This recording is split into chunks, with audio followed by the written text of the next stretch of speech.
this building, this Martello Tower in the corner, that's in Canada, but off to the back you see Fort Niagara, which is a United States fort. This painting depicts a little known and largely forgotten part of Canada's First World War effort. These are members of the Polish Army. They're generally from the United States, so they would have either been recent immigrants or of Polish descent. And the Allies thought it'd be a good idea to form a Polish legion to send overseas to fight on the Western Front. France in 1917 said that they would help fund this army and that they would then go fight with French troops overseas. Canada's part was assembling them and giving them basic training, which they did at Camp Niagara, which is at Niagara-on-the-Lake, Ontario. And they were eager to fight because for 125 years there hadn't been a Poland.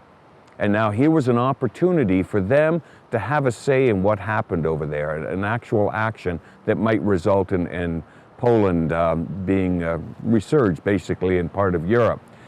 This painting here was painted by C.W. Jeffries, who was a Canadian artist. During this First World War, he was appointed a war artist by the Canadian War Memorials Fund, which was part of a broader effort to document and record Canada's war effort. So he was sent to various training facilities in Ontario to sketch and observe training activities there. And this is one of them. And what you're seeing here is some of the troops bathing. They've just been doing training in the hot sun, and their officers have marched them down to Lake Ontario to have a wash. And you can see that some of the men are holding soap, some of the men are actually washing.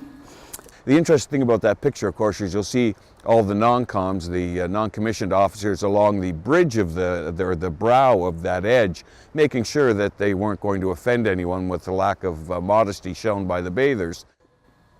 There's a long tradition of nudity in art. The form is considered acceptable to depict. I'm not entirely sure why Jeffries chose to depict this scene. He may have observed it and thought it would make a nice composition. But it certainly evokes something. I mean, these are all healthy, strong young men. This is a peaceful scene. They're on the shores of Lake Ontario.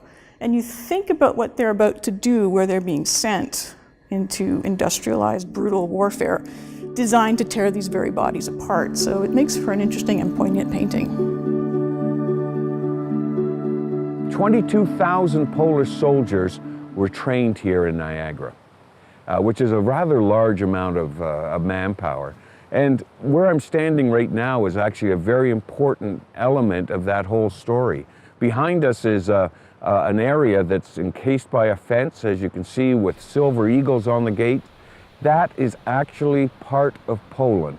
Inside that little fenced area, the government of Canada has ceded this property to Poland, because buried inside there are 20 young men who in January of 1919, just after the war ends, they die of Spanish flu as it sweeps through the Polish encampment here. And every year, large numbers of Polish visitors come to pay homage to those young men who gave up their lives in a real sense for the purpose of Poland being reborn once again. It reminds you that this really was a world war. This was a multinational scheme, and these are Polish men being trained by Canadians. You can see the United States off in the background. They're going overseas to fight with France. So it does remind you that the World War really was a global conflict, and it brought different nations together and also tore them apart. There's a young lady who tended to these soldiers, as well as other ones that were suffering this terrible, terrible plague-like situation with the Spanish flu, and she's buried just across the street in St. Mark's Cemetery, and is also honored by Polish visitors who come here because of her diligence and her dedication and the love she showed to these young men before they passed on.